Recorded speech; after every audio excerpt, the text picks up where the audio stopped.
Tuhan Yesus, terima kasih pada sore ini kami akan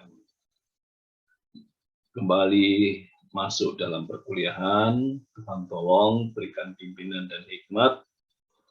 Hanya Tuhan yang akan terus menjaga kami. Hanya Tuhan yang terus akan memimpin kami. Terima kasih Tuhan. Hanya dalam kasih Tuhan kami letakkan kuliah kami pada sore ini. Dalam nama Tuhan Yesus Kristus kami berdoa. Amin. Ya, kita bersyukur kita boleh kembali bersama kuliah, ya. Dan kita bersyukur walaupun kondisi yang seperti sekarang ini, tapi kita masih bisa bersama. Tuhan punya cara, Tuhan punya bagaimana bisa kita meneruskan perkuliahan. Ya.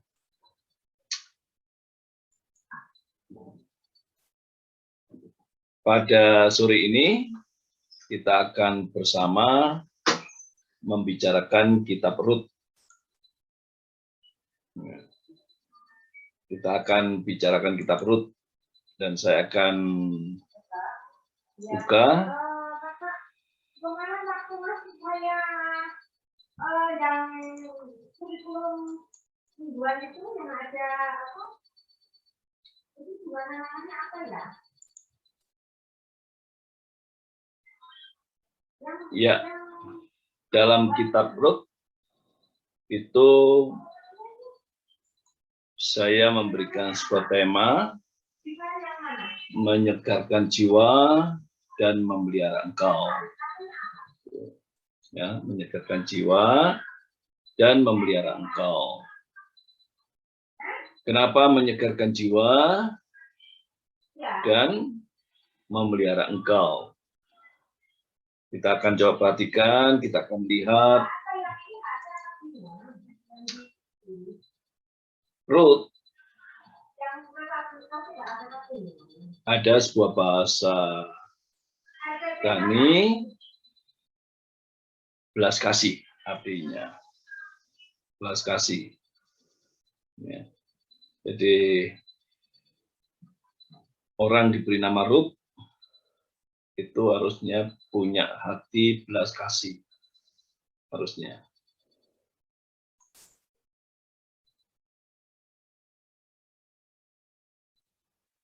Rut yang menjadi nama kitab ini. Tradisi Yahudi menempatkan kitab Rut dalam kumpulan kitab-kitab Ketubim.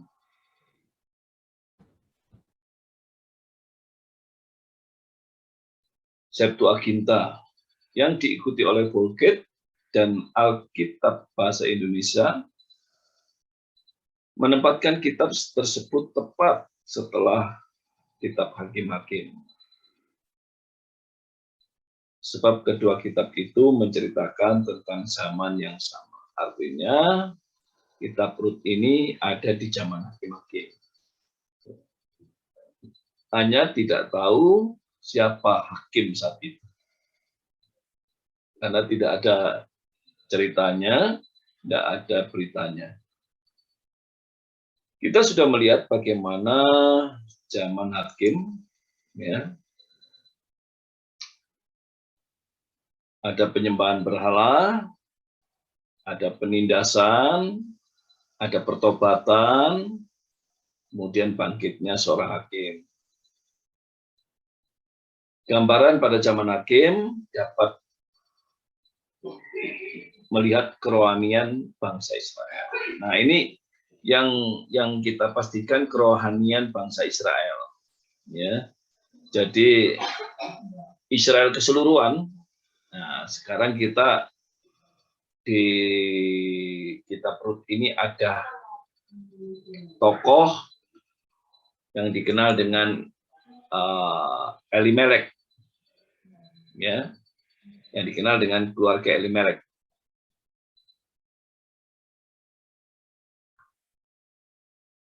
Kelaparan di Bethlehem Yehuda itu ironis. Kenapa? Karena Bethlehem adalah rumah roti. Nah, ya, rumah roti. Rumah roti sampai kelaparan. Ya, ini bahasanya. Artinya rumah roti. Sampai ada kelaparan. Gitu ya. Saat ada krisis, saya ditanya, Pak, Salem makan apa? Ya makan nasi, gitu ya. Dan jelas di Salem nggak ada kekurangan saat itu. Walaupun di luaran banyak orang yang susah, banyak orang lapar, banyak orang yang membutuhkan makan saat itu. Tapi di dalam Salem banyak makanan, sehingga nggak ada krisis di dalamnya. Nah, sekarang kita coba perhatikan Bethlehem. Saya gambarkan Bethlehem adalah Salem. Kalau Bethlehem yang saya gambarkan Salem, kemudian ada krisis, nah itu ironis banget. Maka kalau ada orang Kristen, orang percaya, ya krisis berarti ada rohaninya yang perlu dipertanyakan. Ya, jadi rohaninya dipertanyakan. Ya, jadi rohaninya yang perlu diperhatikan. Gitu. Nah, disinilah kita bisa melihat Bethlehem. Harusnya Bethlehem tidak terjadi sebuah kelaparan. Nah, kita sudah tahu bahwa zaman hakim-hakim begitu ya, krisis dalam rohani, maka bisa terjadi juga akhirnya Bethlehem nggak ada roti, ada mahal. Nah, ya biasanya kalau ada dalam satu bencana, satu ya peristiwa, jadilah mahal semua. Mahal semua. Jadi kemarin krisis corona, jadi mahal semua muncul. Ya. Nah, ini akhirnya Elimelek berpikir untuk meninggalkan Bethlehem. Elimelek berpikir untuk meninggalkan Bethlehem untuk tidak ada di Bethlehem. Ya. Kita baca Alkitab pasal 1 ayat 1.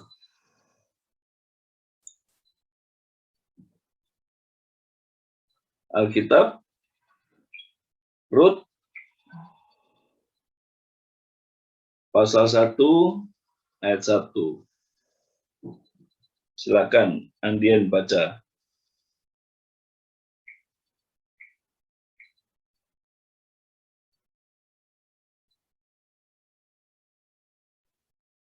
Rut 1 ayat 1.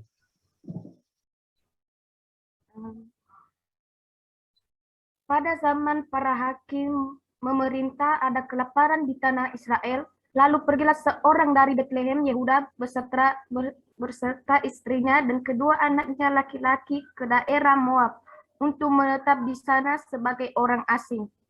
Iya, Moab menjadi tujuan. Moab menjadi tujuan untuk dia mengungsi. Ya. Sedangkan Moab itu adalah tempat rumah berhala. Moab tempat penyembahan berhala. Ya. Tetapi Moab menjadi tujuan untuk mengungsi. Kenapa dia pergi ke sana? Ya, pastinya kalau dia terus tinggal di Bethlehem, habis hartanya. Habis hartanya kalau dia tinggal di Bethlehem. Terus. Kenapa? Karena mahal semuanya.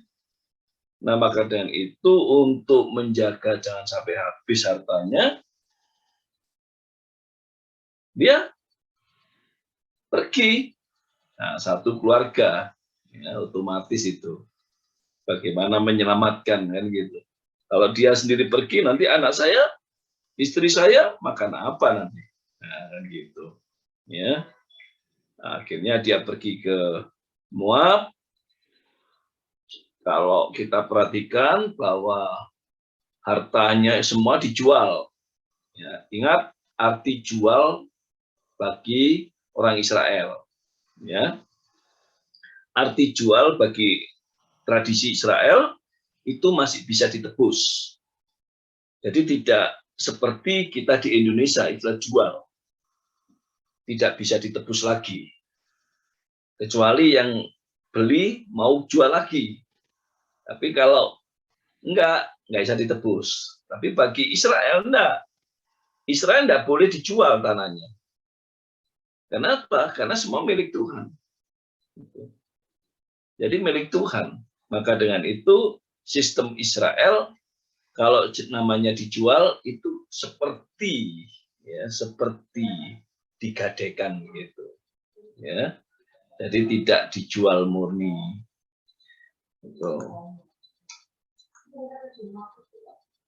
Moab adalah tempat tujuan. Moab adalah rumah berhala. Kemungkinan saja Moab itu tempat di mana kondisi ekonominya bagus, ya, sehingga menjadi pilihan. Bahkan dari Bethlehem terdekat Moab, ya, jadi terdekat. Maka dengan itu dia memilih Moab yang lebih dekat dari Yerusalem.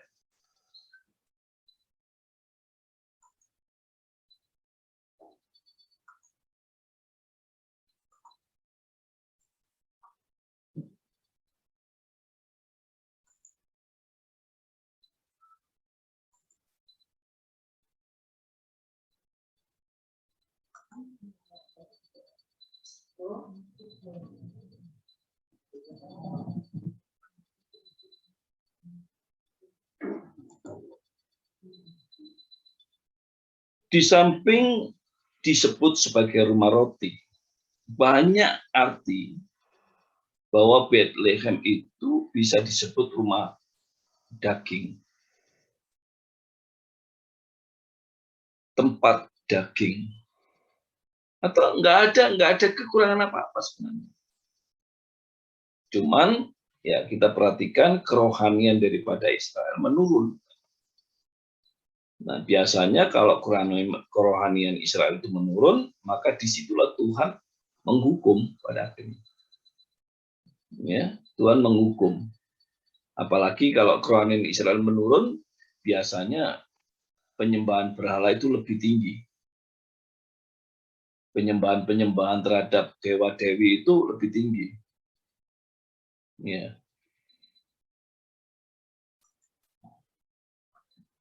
Kelaparan di Israel menolong kita untuk menentukan tema penting. Yang akhirnya saya coba memberikan tema menyegarkan jiwa. Ya, menyegarkan jiwa. Dan memelihara engkau. Engkau itu adalah Naomi.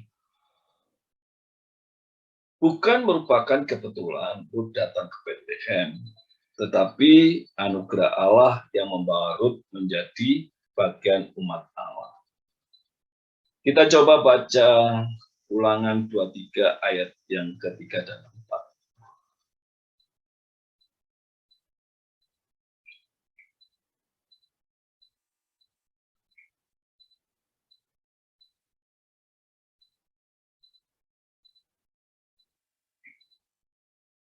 Kitab Ulangan 23 ayat 3 dan 4.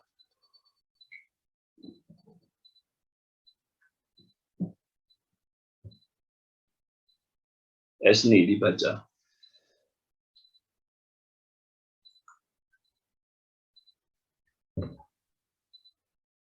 Ulangan 23 ayat 3 sampai 4.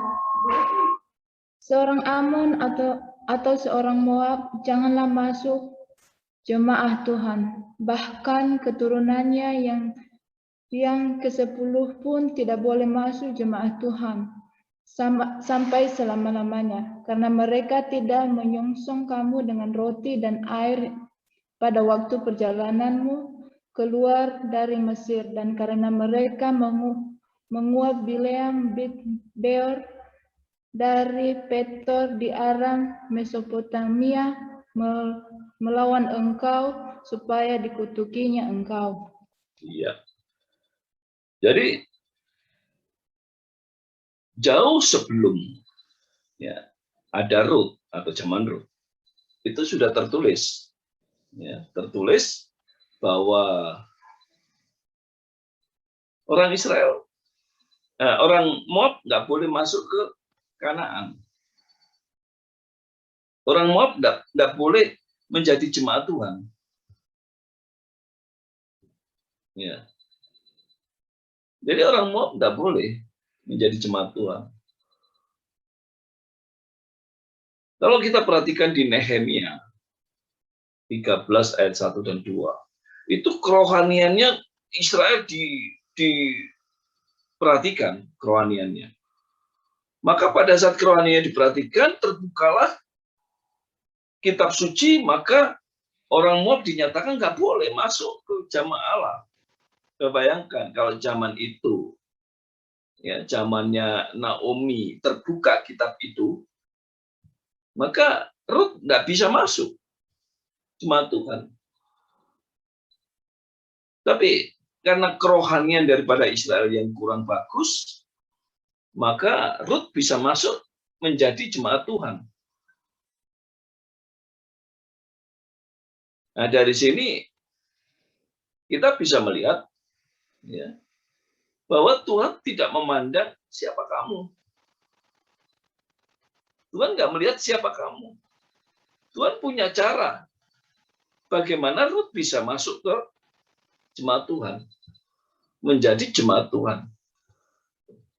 Nah, inilah gambaran sekilas bagaimana kita melihat Rut itu bisa diterima menjadi jemaat Tuhan. Walaupun sebelumnya ada larangan bahwa orang Moab tidak boleh menjadi jemaat Tuhan.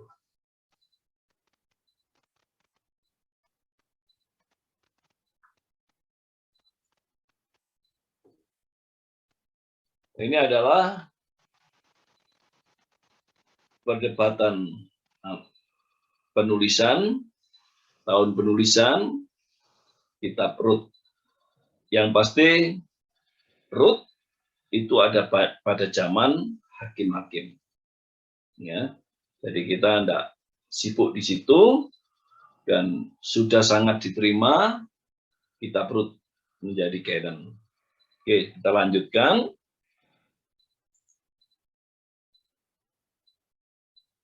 Kepahitan tanpa pengharapan. Kita akan baca Rut pasal 1 ayat 2 dan 3. Julivin.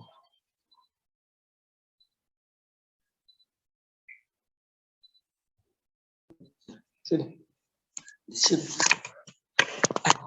Rut pasal 1. Iya, ayat 2. Ayat 2 dan 3. Nama orang itu ialah Elimelek, nama istrinya Naomi, dan nama kedua anaknya Maklon dan Kilon.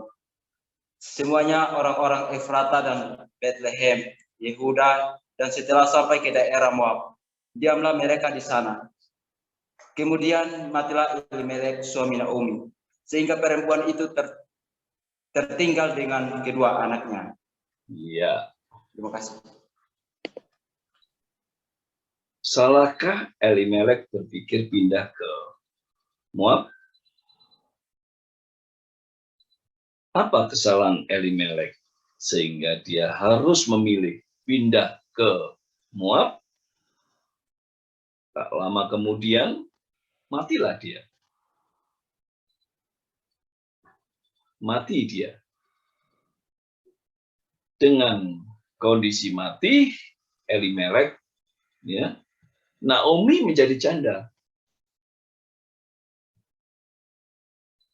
Nah, sebuah tradisi seorang janda Israel, dia tidak bisa bekerja. Dia tidak bekerja. Dia hanya bisa menghabiskan warisan daripada suaminya. Nah, sekarang ini posisi Naomi adalah janda. Maka itulah dia pahit. Tetapi, ya kan? Tetapi dia punya 2 anak laki-laki. 2 anak laki-laki itu harta bagi orang Israel. Anak laki-laki itu harta, kebanggaan bagi Israel. Maka dengan anak laki-laki dia senang. Ya, kalau kita coba perhatikan sampai detik ini, RRT Cina, dia kalau punya anak perempuan dibuang. Tapi kalau dia punya anak laki-laki, oh senang. Dengan hukum, setiap keluarga harus hanya punya anak 1.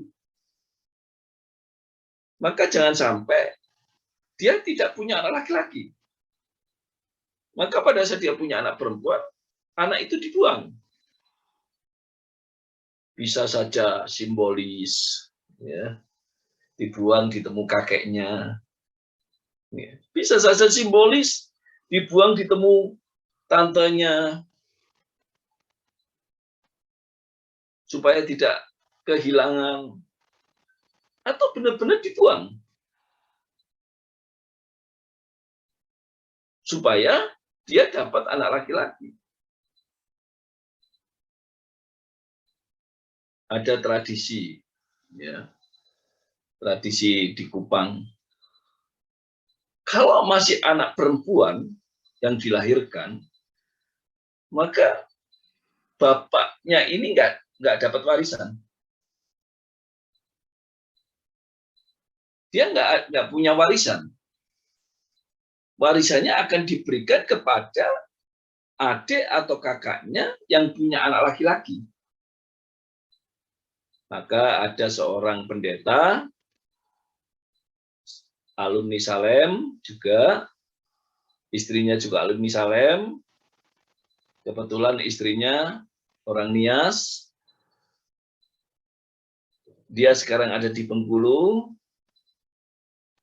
punya anak perempuan 3. Pertama, kedua, dan ketiga. Satu saat dia pergi Salem. Dan posisi istrinya hamil. Pada saat itu ditanya, loh, sudah 3 kok masih lagi? Ya, cari laki-laki. Gitu. Dan nanti kalau itu perempuan, tambah lagi.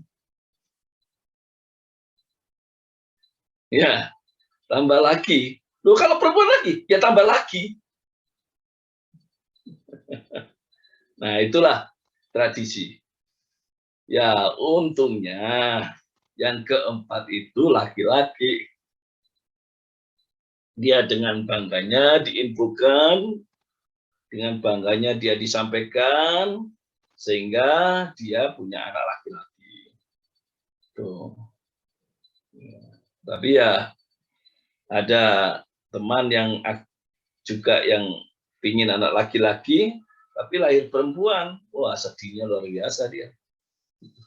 Ya, sedihnya luar biasa dia. Ya, itu tradisi.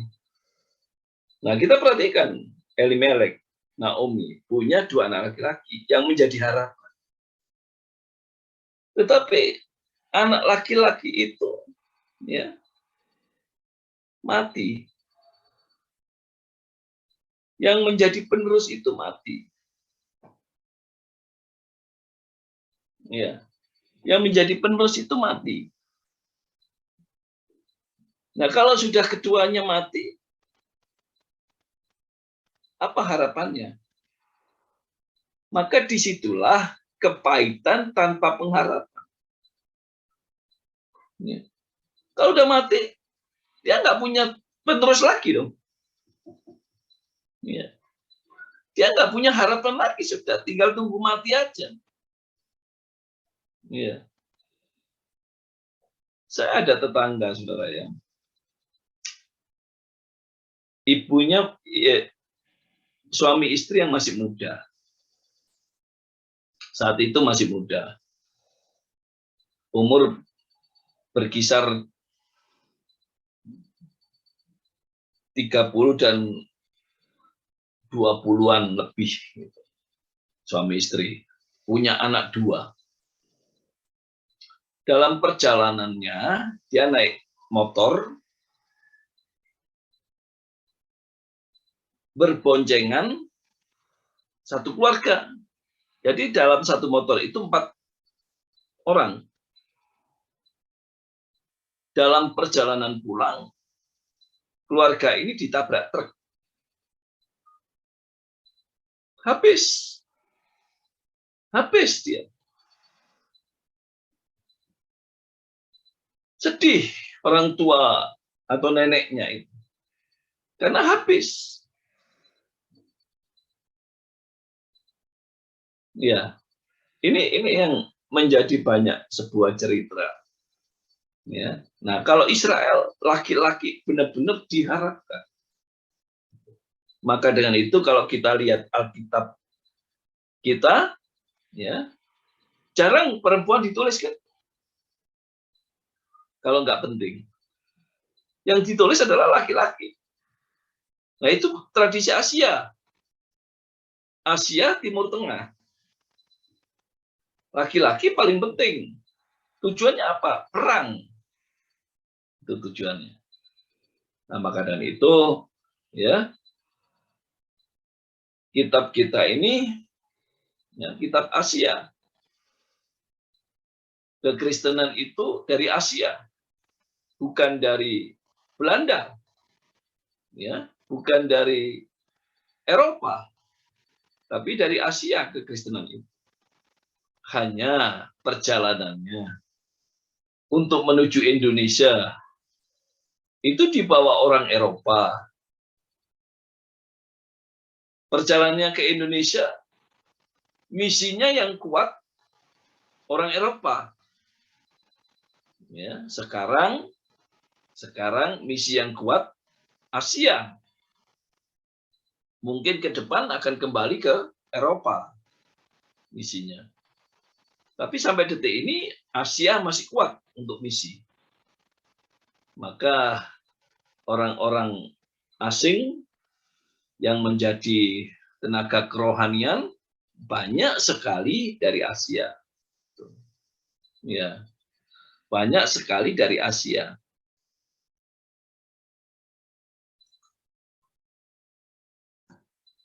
Tiga janda tanpa harapan pulang ke Bethlehem. Kita baca 1 ayat 6 dan 7. Silakan Richard. Kemudian berkemaslah ia dengan kedua menantunya, dan ia pulang dari daerah Moab, sebab di daerah Moab ia mendengar bahwa Tuhan telah memperhatikan umatnya dan memberikan makanan kepada mereka. Maka berangkatlah ia dari tempat tinggalnya itu bersama-sama dengan kedua menantunya ketika mereka sedang di jalan untuk pulang ke tanah Yehuda. Iya. 3 janda tanpa harapan pulang ke Bethlehem. Bayangkan, ya, yang 2 jandanya masih muda, yang 1 masih sudah tua. Ya, janda yang masih muda ini banyak dilirik orang, Mas ya. Yang tua nggak dilirik, yang gitu. Ya. Dengan akal sehat, ya, melihat menantunya yang masih muda, bagi Naomi ada beban. Bebannya adalah bagaimana saya bisa melahirkan anak laki-laki untuk menjadi suami dia. Tapi dia berpikir lagi, aku udah tua. Ya, sudah tua. Nggak mungkin dong menikah lagi. Seandainya menikah pun kamu akan menunggu sampai kapan? Ya. Sampai umur 20, kamu udah tua. Ya. Umur 20 sudah tua. Nggak mungkin. Nah, gitu. Nah, ini akal sehat seorang Naomi. Di sana Israel ada tradisi yang dikenakan dengan tradisi levirat. Tradisi pernikahan anggan atau levirat. Yang dikenal dengan perkawinan ipar. Ya. Jadi tradisi ini masih berlaku. Tradisi ini. Tapi sudah banyak dilupakan ini. Ya. Banyak dilupakan tradisi ini. Oke. Kemudian Naomi mencoba menawarkan kepada dua menantunya itu. Yang ditawarkan adalah pergilah, pulanglah, kemana? Pulanglah ke rumah ayahmu. Orpa, wah senang. Ruth, enggak, sedih malah. Ya. Orpa awalnya, wah jangan, kan gitu. Tapi dipikir ulang, dengan mendengar apa aku mau melahirkan, nggak mungkin. Ah, iya benar itu, sehat juga Orpa. Ya, tapi Ruth enggak sehat. Nah, maka dari itulah ya, mengikut Tuhan itu dipandang dunia sebuah kebodohan. Ya. Dibandingkan orang yang berpikir sehat. Ya. Orang yang berpikir sehat, dia akan hidup di dunia. Di dunia itu banyak tawaran.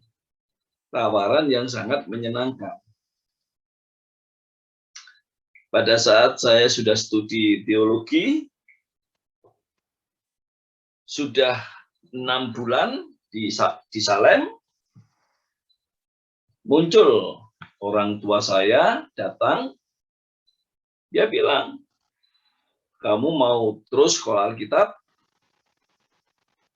atau kerja? Kalau saya pikir tawaran kerja itu sangat menyenangkan bagi saya waktu itu. Kalau saya pikir, kalau saya mau kerja di tengah dunia, ya, uang itu banyak. Uang itu banyak. Karena orang yang akan membawa saya, orang yang akan mengikat saya itu paman. Paman yang melihat dalam keluarga saya tidak ada lagi orang yang bisa diangkat, kecuali saya. Dan dia seorang manajer perusahaan besar. Dan perusahaan yang akan saya masuk itu besar. Dan proyek-proyeknya adalah besar-besar. Nah, itu yang saya gumulkan untuk saya bisa cepat kerja. Cuman saya harus nunggu. Nunggunya itu panjang. Sampai setengah tahun nunggunya. Karena saya nggak suka nganggur, saya suka kerja. Maka saya bergumul supaya Tuhan kasih kerja. Tapi di tengah pergumulan itulah Tuhan mau saya harus sekolah Alkitab pada akhirnya. Di saat saya ditawari mau kerja atau sekolah Alkitab, maka saya memilih sekolah Alkitab. Nah, ini kebodohan. Kenapa? Karena ada teman saya bilang, itu bodoh. Ya, itu bodoh. Ya, teman saya sendiri bilang, itu bodoh. Kenapa? Karena memang saya punya masa depan di luar sekolah Alkitab. Tapi apakah kalau saya terus di proyek, saya tetap hidup? Apakah saya tetap diberkati? Nah, ini yang menjadi pertimbangan besar saat Tuhan memanggil saya. Saat saya bersama Tuhan, pilihan saya harus benar-benar pilihan yang tepat. Bukan pilihan yang sembarangan. Rut dan Orpa disuruh milih. Disuruh milih. Kalau andai kata kamu disuruh milih, berhenti dari sekolah Alkitab, pilih mana? Diskusi yuk.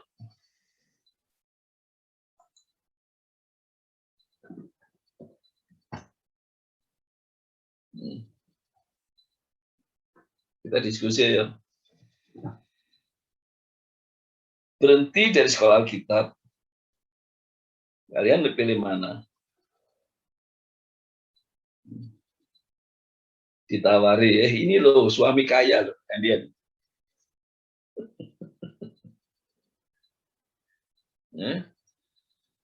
Kalau Deliana masih di sal kan, paling wah transfer pulang eman-eman.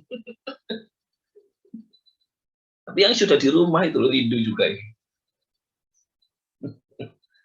Walaupun kena corona tetap pulang aja.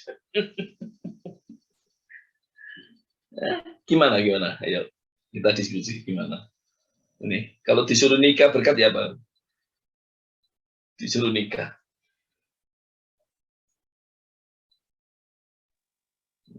Kalau Yulipin nggak mau, udah pernah mau pulang masalahnya. Nggak mau pulang lagi. Pianus lagi nggak mau udah. Betul Pak, betul. Nggak mau lagi, sudah ini. Karisman wis mau jadi profesor aja. Oh ya. Yuk, yang lain kita diskusi yuk. Ya Pak. Ada banyak tawaran di hidupmu untuk menjadi orang yang lebih baik daripada menjadi hamba Tuhan. Saya dulu berkata, jadi pendeta itu miskin. Jadi pendeta itu nggak enak bagi saya. Tapi akhirnya jadi pilihan. Ya, saya pernah buang brosur di meja belajar saya nggak mau, memang. Tapi ya saat Tuhan berkata, jadi hambaku, sudah tertunduk saya, nggak berani apa-apa saya. Hingga sekarang tertunduk saya. Maka kalau saya melakukan mengajar di umum gitu, di Umar gitu, saya nggak pernah pergi ke kasir. Kecuali dipanggil loh ya, Pak datang gitu ya, pasti datang saya. Karena itu artinya dia sudah terganggu oleh saya. Saya nggak ambil, nggak tanda tangan, dia susah untuk melaporkan. Maka saya harus ambil. Kalau nggak ada panggilan, hanya mikir dibayar nggak ini? Dibayar nggak ini? Nggak dibayar ya sudah. Ayo silakan. Mungkin ada ide-ide. Mungkin ada pengalaman, silakan cerita. Dari saya, Pak. Ya, Richard, silakan. Iya, kalau saya sendiri ya, Pak, saya lebih memilih untuk lanjut ya, Pak. Artinya memenuhi tugas panggilan Tuhan. Mengapa, Pak? Mungkin saya juga pernah mengalami hal yang hampir serupa seperti yang Bapak alami, Pak. Apa itu? Pengalaman saya sedikit saya cerita, Pak. Waktu masa SMA, saya juga di SMA ya memiliki nilai rata-rata yang cukup tinggi. Kemudian melalui nilai itu saya bisa mencoba untuk melanjutkan kuliah di sekolah tinggi negeri. Tapi sebenarnya saya tidak mau mengambil jalur nilai tanpa mengikuti tes, bisa langsung jebol kalau memang nilainya memenuhi standar. Tapi saya sebenarnya tidak mau, bahkan saya menghadap kepada guru kurikulum saya, Pak. Saya berkata kepada guru kurikulum saya masih ingat itu, Pak, bersama dengan guru-guru yang lain, saya bilang, Bu, apakah saya boleh tidak mengambil tiket melalui jalur nilai itu ya, Bu? Saya tidak mau, soalnya saya sudah tekad, saya nggak mau coba di sekolah lain, Bu. Lalu ibu itu berkata kepada saya, kamu benar-benar bodoh. Saya masih ingat kepada dia bilang sama saya, bodoh sekali kamu ini ya. Dia orang Batak, Pak. Dia kamu bodoh sekali ya. Dia bilang, apalah kau ini bodoh kali. Saya bilang, mohon maaf ya, Bu, saya cuma mau jadi hamba Tuhan. Saya bilang begitu, Pak, saya cuma mau jadi hamba Tuhan. Kemudian dia diam aja, Pak. Ibu itu bilang, oh mau jadi hamba Tuhan. Dia bilang, tadi dia nggak komen lagi. Bahkan juga guru agama saya, semasa saya SMA, Pak, guru agama saya terus mencari sekolah-sekolah teologi, mulai dari Sekolah Tinggi Filsafat Jakarta, Satya Wacana, bahkan juga Pak termasuk di Universitas Kristen Jogja ya Pak, UKRIM ya, ada UKRIM. Tapi di sini UKRIM juga Pak 100% beasiswa. Kemudian saya juga mendengar dari pendeta saya, gembala saya di gereja Salem ya Pak. Lalu saya juga bergumul harus lanjut di mana, pilih di mana. Apakah pilih masuk di Sekolah Tinggi Filsafat Jakarta, apakah pilih masuk di Satya Wacana, atau pilih yang memang 100% beasiswa hanya untuk 3 orang tercepat yang mendaftar sebagai hamba Tuhan. Itu saya gumuli, Pak. Selain saya gumuli, apakah saya ambil tiket jalur nilai atau tidak. Nah, kemudian Pak, saya berdoa dan benar-benar Tuhan bilang ya di Salem aja. Harus di Salem. Lalu saya bilang, kalau saya di sekolah lain Tuhan, bagaimana? Ya nggak ada jaminan. Saya nggak jamin gitu. Saya kayak gitu ya Pak, saya nggak jamin. Ya di Salem aja. Dan memang saya sudah bilang Pak, saya harus lanjut di Salem. Jadi kalau saya mundur sekarang ini, tidak mau melanjut lagi sekolah teologi, tidak mau menjadi hamba Tuhan, berarti sama saya kecewakan Tuhan. Sama saja saya tidak punya jaminan lagi yang menjamin saya bahwa saya punya masa depan yang baik ke depannya. Hanya karena sebenarnya Pak, saya tetap mencoba masuk di jalur nilai itu tadi, mengambil tiket itu. Hanya istilahnya coba-coba. Saya malas sekali. Coba-coba aja. Istilahnya ya, biar guru-guru bilang ya udah dia udah ambil nilainya. Jadi saya ambil Pak, saya coba psikologi di UI, dan saya coba psikologi di USU, dan saya coba ilmu komunikasi di Universitas Indonesia. Saya juga pilih-pilih universitas yang memang agak tinggi rata-rata nilainya supaya saya tidak jebol Pak. jadi makanya itu pas saya tidak menang, saya tidak terlalu kecewa. Saya bilang ya udah, Tuhan sudah tunjukkan ya di Salem aja. Ya udah, ngapain saya kecewa lagi. Jadi kalau menurut saya Pak, kalau saya secara pribadi, saya tetap lanjut sekolah tinggi teologi. Itu pengalaman saya Pak, dan benar-benar real saya alami. Walaupun teman-teman saya ketawa, cocoknya kamu ini ambil ilmu hukum karena cakap, cocoknya kamu ambil ilmu psikologi mengetahui pribadi orang. Saya bilang, nggak perlu. Tuhan sudah tetapkan ada tugas khusus. Jadi nggak boleh coba-coba yang lain. Itu dari saya Pak. Andai kata diterima, apa jawabanmu? Enggak Pak, saya sudah bilang kalau andai kata diterima, saya tetap bergumul. Saya jadi pusing ya Pak, mau milih mana atau enggak, nganggur dulu 1 tahun untuk memilih mau sekolah tinggi teologi atau ikut jalur itu Pak. Oke. Silakan yang lain kalau ada bersaksi. Ya dari saya sih Pak. Ya. Ya, mengenai pertanyaan tadi itu ya Pak, saya lebih cenderungnya sih tetap lanjut sih Pak untuk ngambil pelayanan di ladang Tuhan gitu. Kenapa saya bilang gitu? Dulu juga saya pernah bergumul. Mungkin saya ngerasakan gimana bergumul itu sih dari SMP gitu ya. Karena dulu di SMP itu saya sangat rentan sekali dengan orang-orang yang kayak gimana ya. Yang saya pandang seperti pendeta ini, saya bilang kok nggak ada sih gaji orang ini gitu, dari mana gitu. Dari SMP saya bilang kayak gitu. Sampai-sampai saya pernah tanya sama orang tua, saya bilang, Pak, itu biasanya orang-orang yang sudah jadi pendeta itu, hamba Tuhan itu, uangnya dari mana gitu. Apakah kalau misalnya saya ngambil itu juga nanti Pak, saya bisa hidup atau saya gimana gitu. Kalau misalnya saya nggak ada di samping, kalau saya misalnya nggak ada di samping orang tua gitu. Nah, lanjut sekolah dari SMP saya nggak ada gitu ya, nggak ada angan-angan untuk masuk STT gitu. Hanya saja pernah saya mengatakan gini dalam hati saya gitu. Masa saya SMP saya bilang terserahlah Tuhan, mana nanti gitu ya, yang Tuhan berikan tempat saya di mana gitu. Yang intinya mau di STT atau mau di institut yang lain terserah gimana gitu. Dan tiba sampai kelas 3 SMP itu saya juga pernah mengatakan dalam hati saya jadi tentara gitu. Saya jadi tentara aja gitu. Kenapa juga? Itu tentara ya? Iya. Saya juga gini, karena kan orang tua saya kan itu kan tentara. Pikiran saya gini, saya akan lanjut apakan derajat orang tua saya kalau misalnya orang tua saya sudah pensiun. Nah, makanya saya dari SMP tuh kayak gimana ya? Saya kepengen jadi tentara aja deh gitu. Saya pengen jadi tentara gitu. Ya udah, saya di saat itu saya benar-benar gimana? Saya nggak ada juga dilema sih, pas saya nggak ngerasakan dilema. Saya mau harus gimana? Kayak hanya ya ungkapan-ungkapan isi hati yang kepengen ingin dicapai, tapi itu masih belum pasti sekali. Dan tiba pada saat kelas 1 SMA, di situ saya sudah mulai tahu gitu ya, di mana saya harus punya pola pikir yang berkenaan dengan apa yang saya punya dan apa yang kemampuan saya gitu. Dan sampai suatu saat itu bisa di SMA saya bilang mungkin untuk jadi tentara dulu jangan. Kenapa saya bilang gitu? Pertama, dari kondisi fisik dulu itu sudah banyak kekurangan. Saya sudah banyak kekurangan di kondisi fisik, dan kemudian orang tua saya juga tidak mendukung, tidak menyupport saya.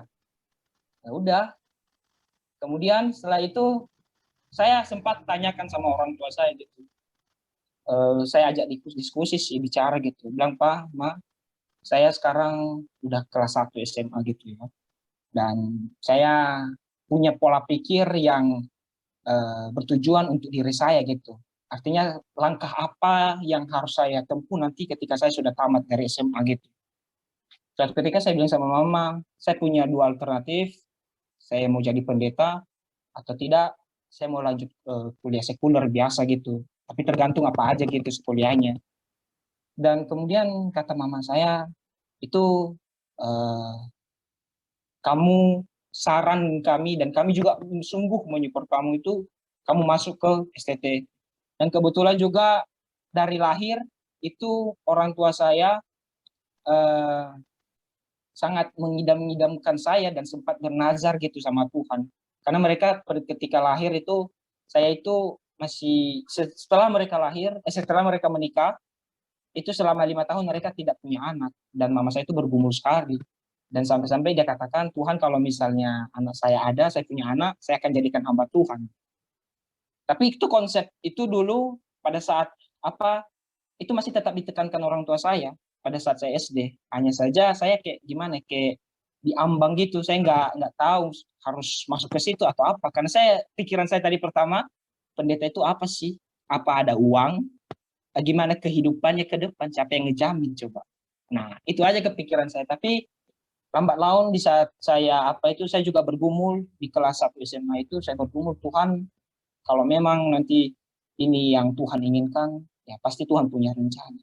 Tapi yang lucunya saya bergumul itu teman-teman dan Pak, ketika saya sudah sudah memutuskan seperti itu, malahan sikap saya dan tindakan saya serta perilaku saya menyeleweng dari apa yang misalnya dari perilaku yang jadi hamba Tuhan gitu, walaupun belum jadi hamba Tuhan, tapi kan biasanya itu ditata hidupnya. Tapi saya enggak, malah saya kayak ngehancurkan hidup saya gitu. Saya ikut pergaulan bebas, saya ikut tergolong juga anak yang yang jahat juga sih, brutal juga sih. Nggak brutal amat, nggak pernah bunuh orang sih, enggak. Maksudnya brutal dalam hal pergaulan gitu. Iya, yang ngecoba-coba Sabu-sabu. Nah, apa Pak? Sabu-sabu. Iya, saya coba ngerokok, minum, dan kemudian sempat juga nyoba narkoba juga sih kemarin. saya juga sempat di situ, dan akhirnya sampai kelas 3 saya juga kembali berpikir gitu ya, kembali berpikir, dan orang tua saya juga mungkin dari di depan orang tua saya nggak pernah gimana ya, nunjukin bagaimana sifat saya sebenarnya kepada di belakang mereka, dan mereka itu nggak terlalu apa sekali, mereka anggap saya itu anak baik-baik aja gitu, anak baik, mereka udah percaya gitu ya, udah gimana ya, anak ini ya bakalan nanti jadi hamba Tuhan, pasti hidupnya bakalan baik-baik aja, padahal nyatanya enggak, malahan lari dari jalur yang benar gitu.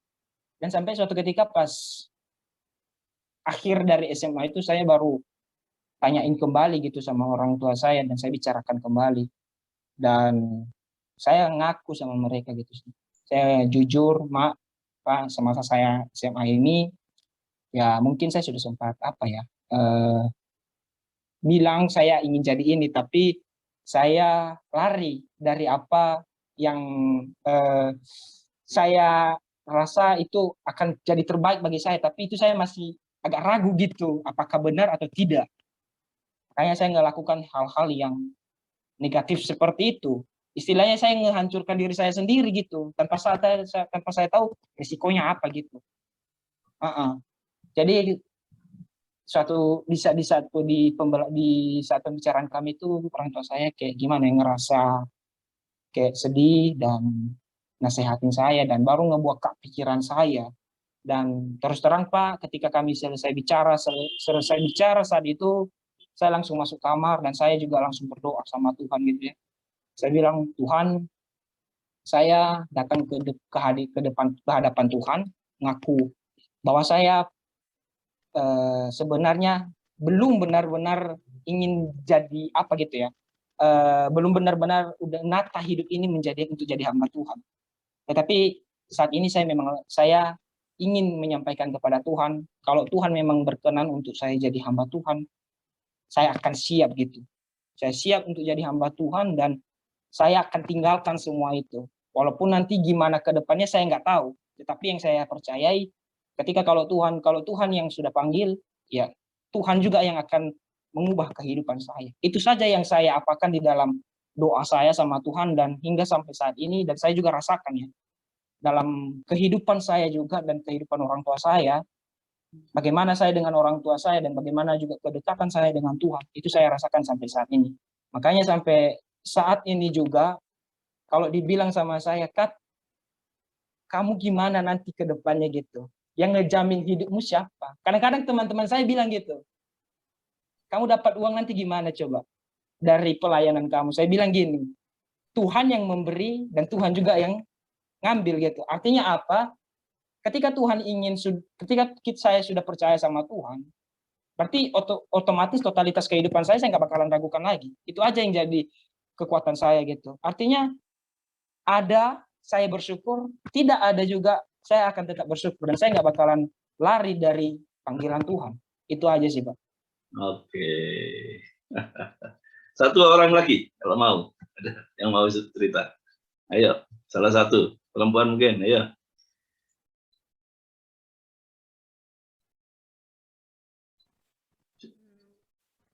Mungkin saya, Pak. Ya, oke, Deli. Nggak mau dinikahkan ya?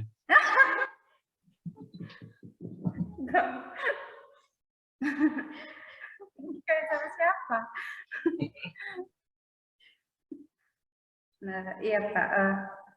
Menurut saya dari perjuangan yang saya jalani, saya kalau disuruh milih keluar dari hamba Tuhan, saya menolak ya, karena saya merasa saya sudah berjuang gitu, berjuang dari SD. Memang cita-cita saya itu jadi dokter. Dokter itu dokter spesialis bedah. Dari situ saya juga berpengalaman, maksudnya termotivasi dengan orang tua saya sendiri. Sebenarnya dari SD itu kan saya bilang cita-cita itu apa sih, saya nggak ngerti. Tapi masuk SMP saya bilang, oh ternyata cita-cita itu ini. Terus saya bilang, saya mau jadi ini aja. Terus dari situ saya berusaha, nilai saya juga bagusnya di biologi. Kebetulan saya senang sekali belajar biologi dari SMP, dari SD saya senang, dari SD sampai SMA saya senang sekali sama biologi. Makanya nilai-nilai saya itu ya, yang menjamin nilai saya itu ya biologi. Tapi masuk kelas 3 SMA, saya punya masalah, keluarga saya, mama saya sakit-sakitan. Terus dari situ saya termotivasi, saya harus nanti jadi dokter. Biar saya bisa ngobatin mama saya. Kalau saya hal lain kan saya nggak mungkin bisa ngobatin mama saya. Dari situ saya termotivasi, terus tamat SMA, kakak saya nanya, kamu mau kemana setelah SMA? Saya bilang, saya mau lanjut tapi ke bidang rumah sakit, saya bilang gitu. Jadi apa? Katanya. Jadi dokter. Dokter apa? Dokter spesialis bedah, saya bilang. Mereka tuh kaget, keluarga ya kaget. Itu sekolah yang tinggi sekali, banyak biayanya, terus ribet sekali. Kamu mau ngebebanin orang tua, kata kakak saya bilang. Saya nggak mau ngebebanin, cuma saya memang dari situnya saya seperti itu. Saya pengennya jadi itu. Terus 1 tahun saya nganggur, saya kerja di Bali. Kakak terus nanya, kamu jadi hamba Tuhan saja? Saya bilang, hamba Tuhan, saya bilang. Nggak ada sekolah lain selain hamba Tuhan. Saya bertanya kakak saya bilang, kakak saya nggak bisa menjawab karena saya udah bertanya seperti itu. Terus abang ipar saya, Kak Marcel, bertanya, kami suruh kuliah di hamba Tuhan di Malang. Saya bilang, saya dari Kalimantan, jauh-jauh dari Kalimantan, terus ke Bali, nganggur, cuma disuruh jadi hamba Tuhan. Gimana pikiran kalian? Saya bertanya seperti itu. Saya sedih sekali, terus saya nangis. Saya ngadu sama mama, saya bawa, saya bilang, ternyata kakak bawa saya di Bali, suruh saya jadi hamba Tuhan, bukan judulnya di bidang kedokteran, saya bilang begitu sama mama.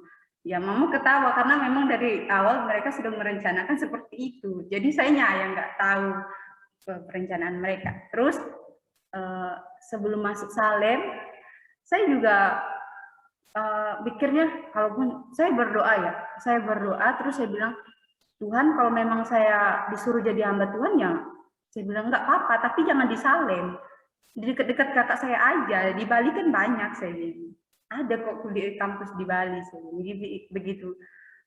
Terus kakak saya bilang kumpul lagi terus nih, nanti bulan 7 kamu siap-siap daftar ya. Saya bilang, daftar di mana? Di Malang. Terus saya bilang, enggak ada sekolah yang di Bali lagi selain di Malang. Kenapa sih harus di Malang? Apa keistimewaan Malang itu? Saya bilang, kenapa saya sudah di Bali balik lagi di Malang? Terus kakak saya bilang, di Malang di mana? Saya bilang, sekolah apa? Sekolah abang iparmu, tempat abang iparmu dulu.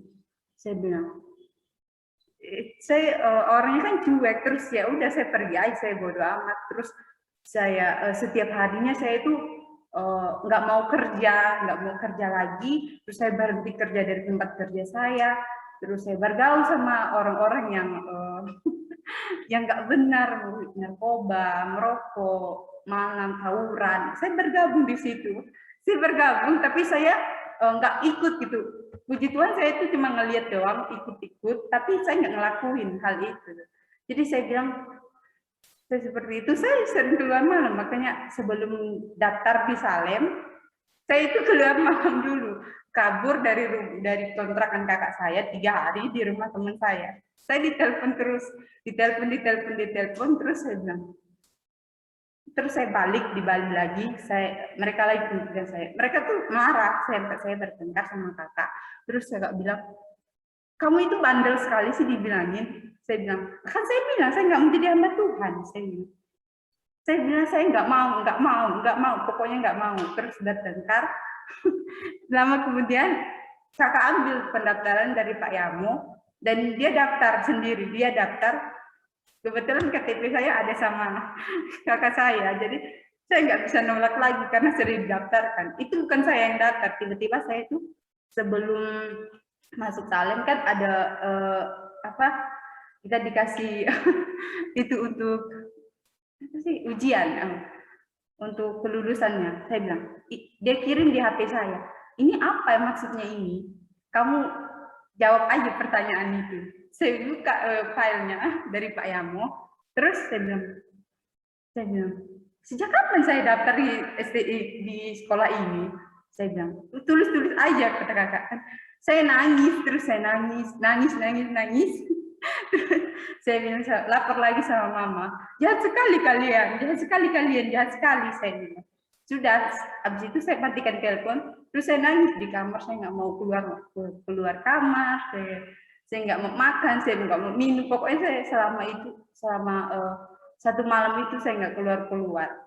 Jadi nggak makan, terus kakak saya sudah khawatir, jangan sampai anak itu nekat. Terus saya bilang, habis itu paginya saya keluar dengan keadaan lemas, karena 1 hari pun itu saya nggak makan, mikirin hal itu. Jadi saya cuma bilang, terus saya nangis, terus kayak malamnya saya tidur, terus HP saya berdering, dan mama saya telepon, kenapa kamu? Terus saya bilang, saya nggak mau jadi hamba Tuhan, pokoknya saya nggak mau. Kalau bisa kakak yang daftar, kakak aja yang kuliah di sana, saya nggak mau. Ganti aja namanya, kakak aja yang kuliah. Terus papa saya bilang, kamu itu anak perempuan, kamu anak perempuan kedua, dan kakakmu akan menikah. Terus kamu pikir hidup kamu seperti itu terus? Sampai itu saya nangis gitu, terus saya berdoa, ya Tuhan, apa salah saya? Terus saya nangis gitu, karena bapak saya sudah sekak saya. Dan paginya saya bicara sama kakak, oke, saya kuliah di Malang, saya akan isi ini ujian, saya bilang, tapi bantu saya, karena saya nggak bisa. Karena sudah 3 bulan saya itu nggak masuk gereja. Saya itu marahnya besar, marah banget sama kakak saya, kan saya nggak mau jadi hamba Tuhan. Terus itu malamnya kita berdoa, kakak saya topang saya, terus bimbing saya dalam, pokoknya dia sangat dekat sekali sama saya sebelum saya masuk salin. Terus ya dari situ saya tuh bergumul di kamar, nangis, ya Tuhan, kalau saya memang disalin, ya udah, saya percaya Tuhan pasti menolong saya. Saya percaya Tuhan pasti membuka jalan keluar dengan hal ini. Kalaupun nanti saya jadi ke Malang, ya Tuhan, saya percaya Tuhan bakalan melindungi saya di sana. Tuhan bakal jadikan saya seperti apa yang Tuhan mau, terserah saya bilang. Hidup saya sudah saya serahkan kepada Tuhan, dan saya sudah keluar dari zona yang secara manusia yang mengenal Tuhan itu zona nyaman, tapi orang yang sudah mengenal Tuhan itu adalah zona yang paling buruk. Dan di situ saya bilang, saya tinggalkan semuanya di sini. Terus saya bilang, saya kembali ke Tuhan, dan masuk di salin saya juga bilang, kayak gini ya salinnya, nggak seistimewa yang saya pikirkan. Apa yang saya pelajarkan di sini nanti? Dari sini saya masih baru masuk, saya masih di tempat isolasi dari teman-teman saya yang perempuan, kan saya belum mengenal yang laki-laki. Yang saya tahu itu yang tempat isolasi perempuan. Saya bilang, jadi saya harus gabung sama mereka. Ya Tuhan, saya bilang, saya nggak suka. Dari situ saya berdoa lagi, ya Tuhan. Dan sampai hari ini saya, dari pengalaman saya dapatkan, saya jujur dari pribadi saya nggak mau menolak lagi. Pokoknya saya harus melanjutin. Kalaupun disuruh berhenti, saya nggak mau berhenti. Saya harus lanjutin sampai saya selesai dari tempat ini. Itu aja sih. Iya, luar biasa. Ya, prinsipnya bahwa ikut Tuhan itu kebodohan memang. Ikut Tuhan itu kebodohan memang. Jadi hal yang bodoh tapi fakta, gitu ya. Hal yang bodoh tapi fakta. Dan seandainya kita ada di dunia, kita akan terpuruk, pastinya. Ya, kita akan terpuruk. Kita tidak tahu apa yang harus terjadi dalam hidup kita. Yang jelas, setelah kita makin di dalam Tuhan, dan Tuhan membuktikan bahwa Tuhan itu memelihara, menjaga, dan melindungi, memberkati, itu yang terjadi. yang saya nikmati dalam kehidupan saya. Ya, fakta saya nggak miskin, gitu ya. Jadi kalau dulu saya berkata jadi pendeta miskin, fakta saya nggak miskin, kan gitu. Ya, kalau saya dibilang tidak pegang uang, ya saya pegang uang, tapi nggak terlalu banyak lah, kayak orang miliarder lah, ya, kayak orang miliarder. Tapi yang jelas Tuhan pelihara, banyak saya makan nggak bayar itu banyak, ya, saya banyak diajak untuk makan, oh lumayan makanannya malah enak-enak dibandingkan saya beli sendiri, ya kan? Kalau saya beli sendiri malah kayak enak malah, karena takut uangnya habis. Ya, tapi kalau orang yang belikan, wah enak-enak, biarin dipandani dia, ya makin enak-enak kan gitu. Ya itu. Kemarin ya di tengah asrama di sini itu kedatangan orang yang sebenarnya bos dan dia membawa makanan. Enak-enak lagi makanannya yang dibawa itu. Ya, jadi anak-anak yang ada di asrama itu luar biasa, makan banyak sekali gitu. Ya sampai tersimpan. Ya. Jadi di dalam Tuhan itu sangat luar biasa. Tuh. Ya, sangat luar biasa. Mungkin aja ya Ruth itu lebih menikmati bersama Tuhan dibandingkan dia ada di tengah Moab. Jadi dia lebih menikmati bersama Tuhan. Sepanjang dia bersama dengan Naomi, di mana rohani Naomi meningkat, rohani Naomi bagus, nah disitulah Ruth melihat bahwa Naomi menjadi saksi, memenangkan satu jiwa yang begitu luar biasa. Dan dia nggak memaksakan diri untuk kedua menantunya ini menjadi orang yang diikat dengan perjanjian pernikahan anaknya. Dia lepaskan, silakan. Gitu. Ya prinsipnya si Naomi juga nggak tahu nanti ada penebus atau tidak kan gitu ya. Tapi yang jelas Naomi lebih pasrah, dia nggak mau membuat beban orang lain. Nah, kalau Ruth minta, Ruth benar-benar nggak mau dia meninggalkan Naomi. Mungkin saja Ruth sisi lain, rohaninya bagus, sisi lain melihat seorang Naomi yang sudah tua. Maka Ruth lebih memilih menjaga Naomi. Ada seorang mau menikah, saudara ya. Dia seorang laki-laki, dia punya mama depresi, sakit. Dan dia mencari seorang calon pendamping atau calon istri yang siap menerima mamanya yang sakit itu. Saat dia menemukan seorang yang bisa menerima mamanya yang sakit, wow, dia luar biasa senang. Hal ini tidak ada. Tapi dia bangga dengan calon istrinya ini. Dia bangga. Ya.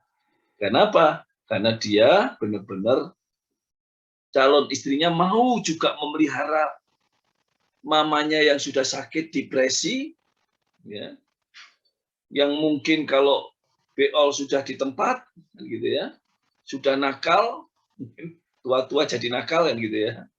Nah, dia mau tetap menerima. Nah, itulah yang akhirnya menjadi senang dia. Harapan hanya pada Tuhan. Coba dibaca Yeremia 17 ayat 5 sampai 8.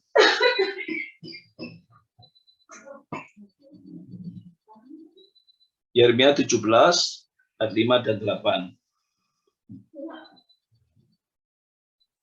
Yeremia 17 ayat 5 sampai 8.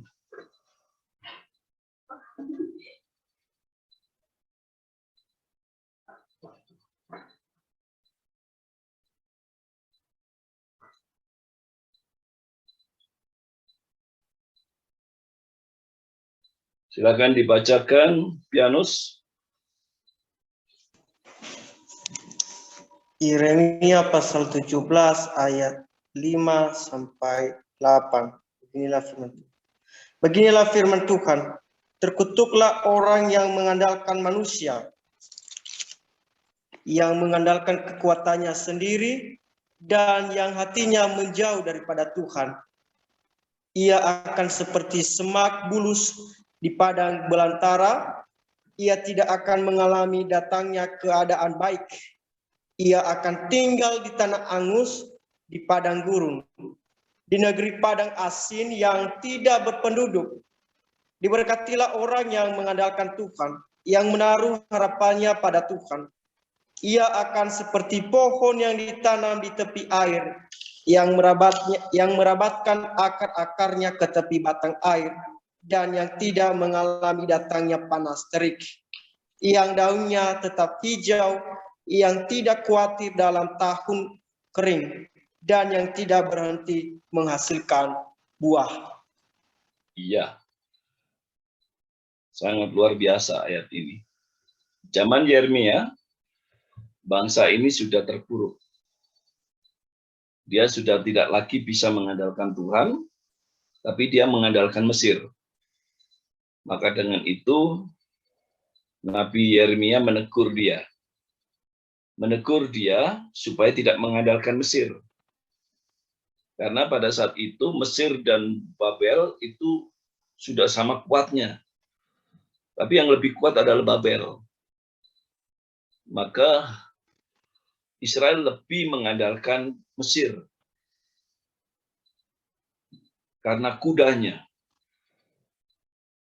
yang bisa diandalkan, sehingga mereka benar-benar tidak mampu menghadapi lawan-lawan mereka.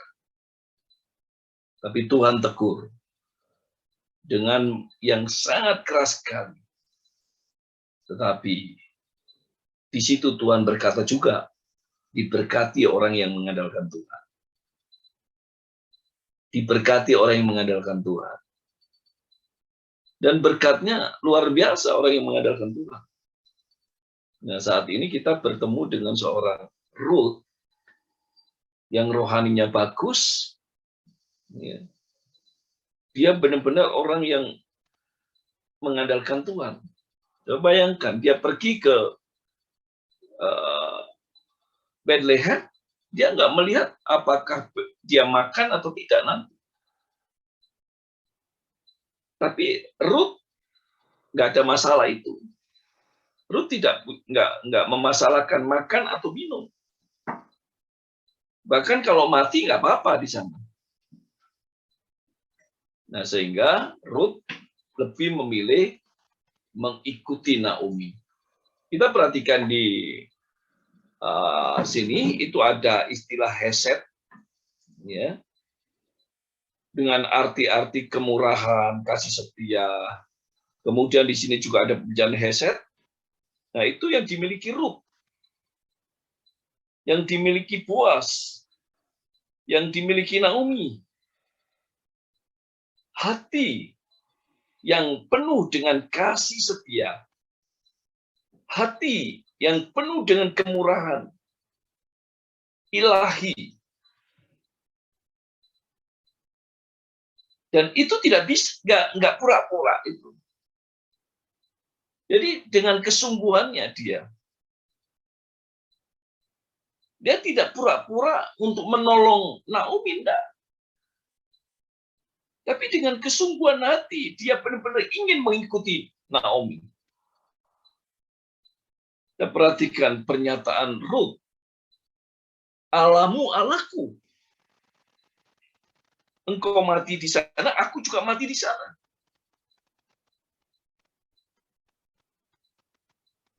Jadi artinya,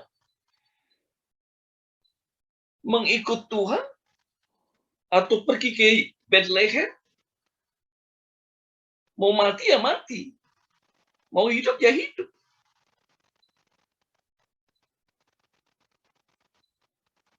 Harapan udah kosong. Tetapi ya, ada cara Tuhan yang pada akhirnya Ruth itu mencari gandum di ladang, yang mana ladang itu dia nggak tahu siapa ladang siapa. Dan dia harus seperti orang-orang yang kebanyakan, dia harus mengikuti penyabit-penyabit. Di belakangnya ambil gandum yang jatuh. Tradisi daripada orang Israel waktu nyabit biasanya akan dijatuhkan satu. Ya, seandainya dia genggam, kemudian satu dijatuhkan, biasanya gitu. Itu untuk mereka yang mengikuti di belakangnya. Biasanya begitu. Nah, maka ada banyak orang-orang kalau panen, pasti diikuti orang-orang miskin yang ada di belakangnya. Nah, hal itu nggak sederhana. Kenapa kok saya katakan nggak sederhana? Karena Ruth harus berhadapan dengan gerombolan orang-orang yang di situ yang sudah biasa ngambil. Kalau masuk harus izin. Nah, untuk izin itulah ya, membutuhkan suatu kondisi, diizinkan atau tidak. Kalau diizinkan, wah berkurang hasilnya. Nah, tapi rupanya dalam pemeliharaan Tuhan, ya, Ruth nggak diganggu oleh mereka. Pada saat ditanya, apa kamu diganggu? Enggak. Ya. Jadi Ruth nggak diganggu oleh mereka. Nah, itu sebuah pemeliharaan Tuhan. Pemeliharaan Tuhan terjadi pada Ruth, dia tepat ada di ladangnya Boaz.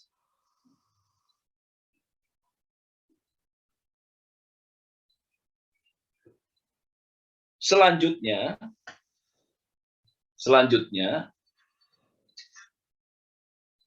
ada hal saran dari Naomi untuk lebih dekat dengan Boaz. Dan dia tunjukkan, kamu di mana nyabit? Oh, di sana. Wah, itu punyanya ini. Nah, Naomi tahu bahwa Boaz itu adalah penebus. Tuh. Jadi tahu dia. Maka dengan itu, ya, dia minta supaya kamu menyelinap aja di pengirikan. Tuh. Menyelinap di pengirikan untuk supaya nanti kamu bisa bicara ke Boaz. Gitu. Ya, di sini saya tunjukkan tradisi Israel tentang tempat pengirikan yang ada hanya kaum laki-laki. Ya, kalau tempat pemerasan anggur itu kebanyakan perempuan, tapi tempat pengirikan laki-laki. Ya, kalau kita perhatikan Gideon pada saat daerahnya Gideon diserang, maka Gideon disembunyikan di tempat pemerasan anggur. Supaya apa? Biasanya mereka tidak mau menyerang perempuan. Mereka lebih menyerang ke laki-laki. Maka Gideon disembunyikan di tempat pemerasan anggur. Ya. Jadi banyak ironis, Gideon itu banci atau bukan? Gitu ya. Tapi yang jelas dia disembunyikan di tempat perempuan. Nah, sekarang kebalikannya. Di mana Ruth menyelinap ke tempat pengirikan yang di situ di dalamnya laki-laki. Ya, kita bayangkan. Bahaya. Oh iya, bahaya bagi pianus mungkin ya. Bahaya itu. Bagi Yulipin ya bahaya itu. Tapi bagi Boaz enggak, bagi Boaz ini jejaka. Tapi jejaka tua. Ada gadis-gadis tua. Nah, ini Boas ini jejaka tua. Ya, enak mana sih jejaka tua bagi gadis tua?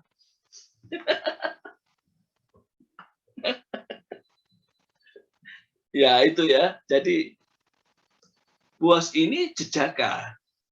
Tapi dia nggak mau menikah, nggak sembarang orang yang akan dinikahi. Dia benar-benar mencari perempuan yang benar-benar imannya itu bagus. Nah, Ruth yang sudah janda, tapi masih muda. Ya. Janda masih muda, cantik menurut Boas. Ya, bukan menurut saya. Menurut Boas, kan gitu. Pada saat dia ada di dalam pengirikan, dia tunggu waktu, tunggu jam. Nggak langsung. Tunggu waktu, tunggu jam. Ya.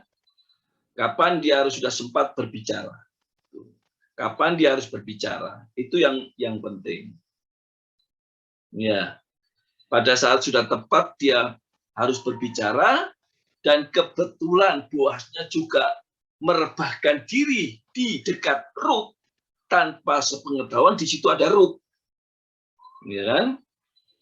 Malam-malam Ruthnya bangun, Boasnya dibangunkan. Nah, itu kalau Boas nakal jadi makan Ruth itu. Ya. Karena Boasnya nggak nakal. Ya, Boasnya nggak nakal. Kan gitu. Bingung Boasnya. Nah, itu ya. Boasnya bingung. Maka di sini Ruthnya minta kembangkan sayapmu. Ya, kembangkan sayapmu. Nah, ini. Kenapa? Karena Ruth sudah dikasih tahu Naomi bahwa Boas itulah punya hak menebus. Ya. Boas punya hak menebus. Nah, tapi ada tradisi ya. Boas itu bukan anak Naomi. Ya, Boas itu bukan anak Naomi. Tapi keluarga. Maka hukumnya bukan hukum Levirat. Bukan hukum Levirat. Tetapi hukumnya adalah penebus. Nah, penebus itu dikenal dengan istilah Goel. Tetapi sistemnya hampir sama. Gitu loh. Sistemnya hampir sama. Ya, artinya bahwa kalau Levirat kawin ipar. Tapi kalau penebus bukan. Namun sistemnya sama. Harus menebus semua harta yang kepunyaan istri siapa itu yang mati.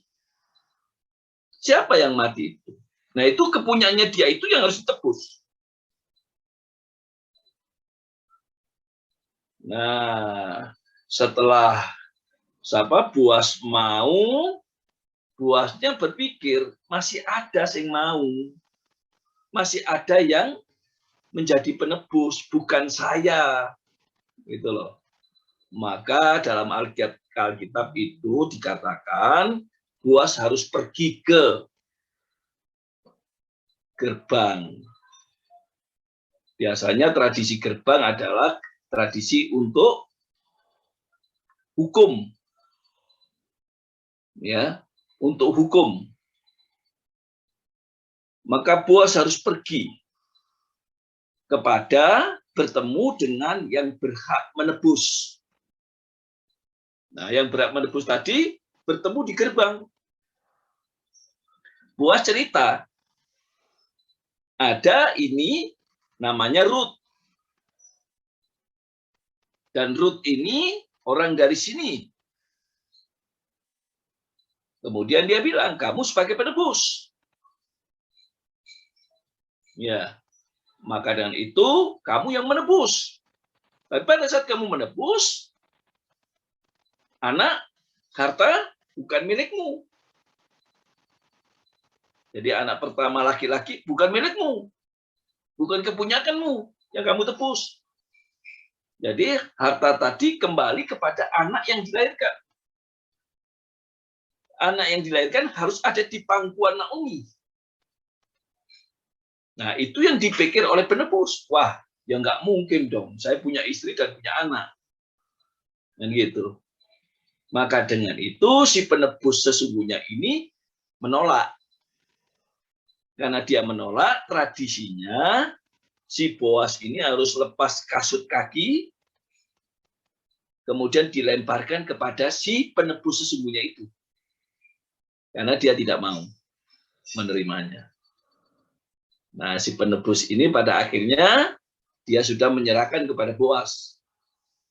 Boas kembali pulang untuk mengambil Rut menjadi istrinya.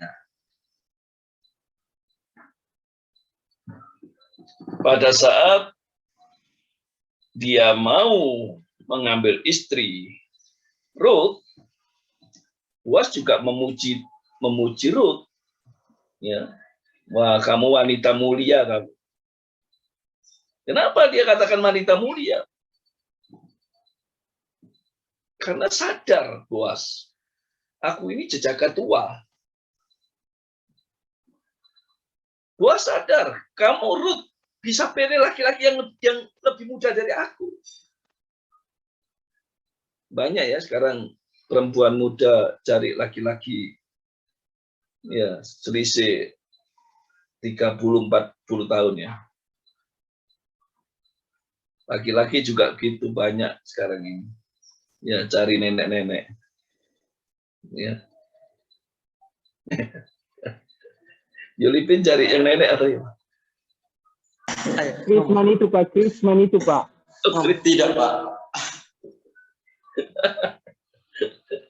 ya, ya, maka harus sekolah. ya. Ya, jadi Boas sadar itu. Ya, maka dengan itu dia memuji Rut. Ya, memuji Rut. Nah, pada saat dia sudah mau menikah, maka banyak sekali penduduk senang memuji dia. Apalagi pada saat sudah melahirkan, ya, yang namanya adalah Obed, ya, adalah nenek moyang Daud, ya. Nenek moyang Daud. Jadi Rut, orang Moab, yang seharusnya tidak bisa masuk ke jemaat Tuhan, tapi pada akhirnya Rut menjadi nenek moyang seorang yang sangat penting di tengah Israel. Itu Tuhan. Apa yang dimaksud Tuhan untuk kalian? Saya nggak tahu. Tapi yang jelas melalui peristiwa Rut ini, kita bisa melihat cara Tuhan untuk menentukan kehidupan manusia. Saya nggak tahu bagaimana kita berpikir awal, kenapa saya sekolah Alkitab. Gitu. Kenapa saya memutuskan sekolah Alkitab. Gitu. Saya nggak tahu kenapa kalian langsung putuskan sekolah Alkitab. Padahal sekolah Alkitab itu kebodohan. Saya sudah sarjana. Saya sarjana teknik saya. Sarjana teknik harus saya tinggalkan. Tapi kalau kalian tahu saya ngajar di Umar, di situ tercantum kesarjanaan saya. Kenapa? Karena saya memang nggak mau buang, tapi jadi kenang-kenangan. Gitu. Ya. Supaya apa? Saya bukan pengangguran saat dipanggil Tuhan. Saya bukan orang stres dipanggil Tuhan. Saya benar-benar menemui Tuhan dalam panggilannya. Apa yang menjadi latar belakang itu menjadi kesaksian yang menguatkan hidupmu di dalam melayani. Dan panggilan itu luar biasa. Ya, luar biasa. Mau jadi apa? Urusan Tuhan. Mau memenangkan orang berapa? Silakan. Enggak apa. Bukan urusanmu memenangkan orang berapa banyaknya. Itu urusan Tuhan. menang berapa orang yang kamu bawa, itu urusan Tuhan, bukan urusan kita. Jangan kalian memaksa dirimu untuk mengetahui berapa orang yang saya injili, yang saya menangkan. Saya dulu suka sekali tebar traktat. Saya suka dulu.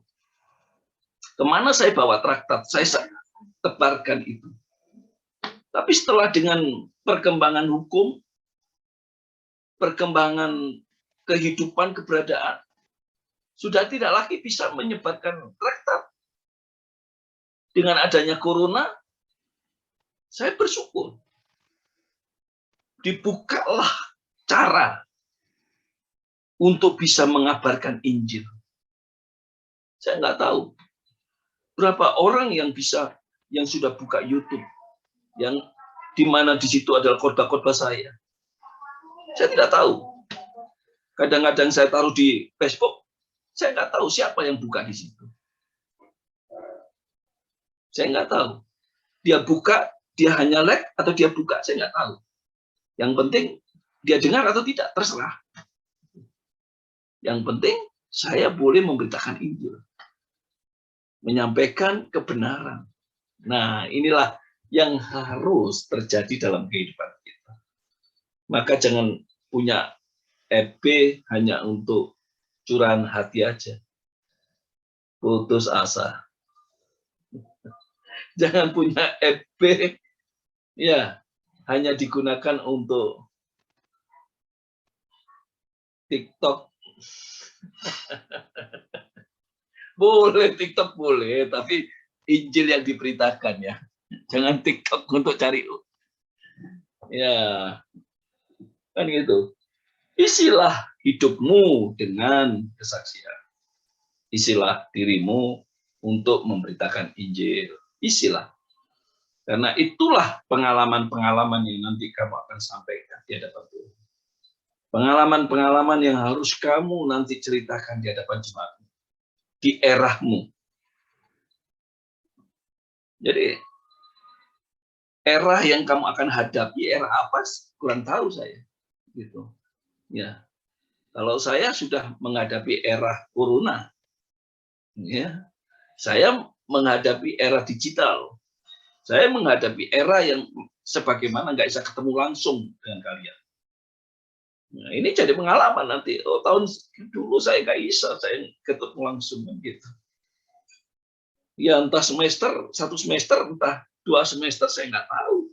Entah sampai lulus kamu wisuda online, ya saya nggak tahu. Kan gitu. Tapi yang jelas, ya itu pengalaman yang saya terima dari Tuhan. Ya, jadi saya harapkan pilihanmu itu tepat. Pilihanmu itu ya tidak salah. Dan benar-benar kamu bersyukur di hadapan Tuhan. Ya, saya bisa bayangkan kalau saya di luar Tuhan, hidup saya bagaimana saya nggak tahu. Ya kan? Saya pulang dari proyek awal, saya mengalami sakit yang nggak bisa sembuh. Saya mengalami sakit nggak bisa sembuh karena nolak panggilan Tuhan. Tapi setelah saya masuk Salem, seminggu ya langsung sembuh, sehat dan seger saya. Dibandingkan saya di luar Salem, itu luar biasa saya di hadapan Tuhan. Hingga saat ini bersama dengan Tuhan. Ya, saya pernah merasakan sakit batu empedu.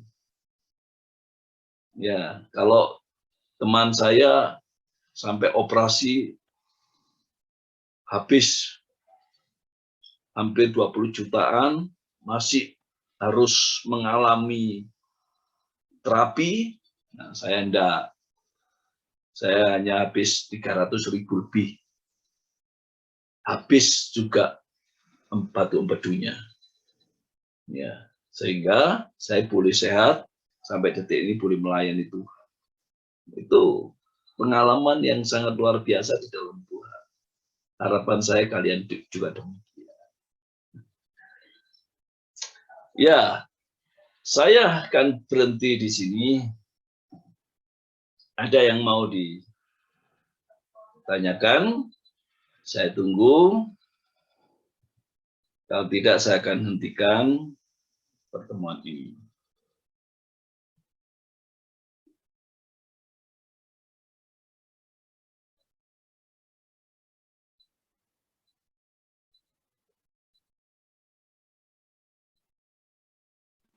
Permisi Bapak, Ya, dari saya Pak.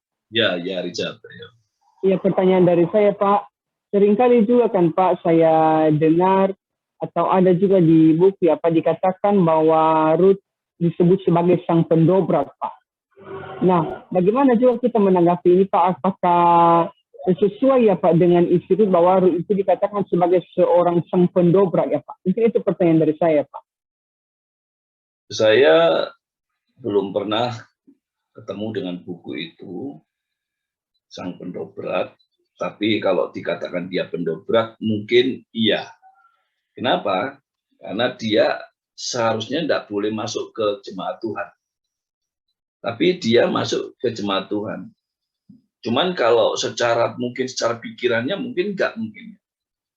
Tapi secara fakta kondisi saat itu, kondisi rohani sangat jelek. Ya. Sehingga tidak terbuka Alkitab. Sepanjang hidup Rut tidak terbuka Alkitab. Seandainya terbuka Alkitab seperti Nehemia, zaman Nehemia, semua dipulangkan orang-orang yang menikah dengan orang asing. Dia dipulangkan, harus pisah. Di zaman Nehemia itu harus pulang dan pisah, diusir. Tapi zamannya Rut ternyata tidak ada itu. Nah itulah mungkin, ya. Tapi kalau saya katakan dia serius sebagai pendobrak, ya kalau sekarang ini ada tokoh Ahok, ya masuk BUMN, dobrak semua, ya kan?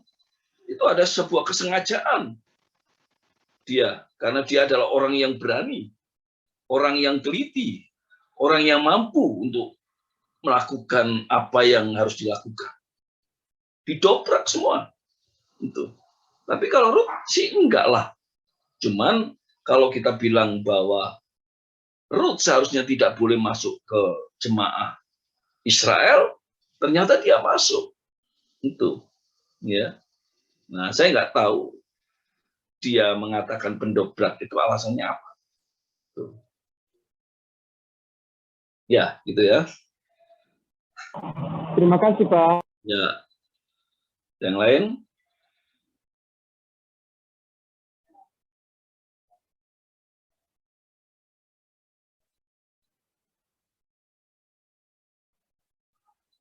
Ya, kalau tidak ada, kita berdoa. Ya. Oke, yang berdoa adalah rindu berdoa.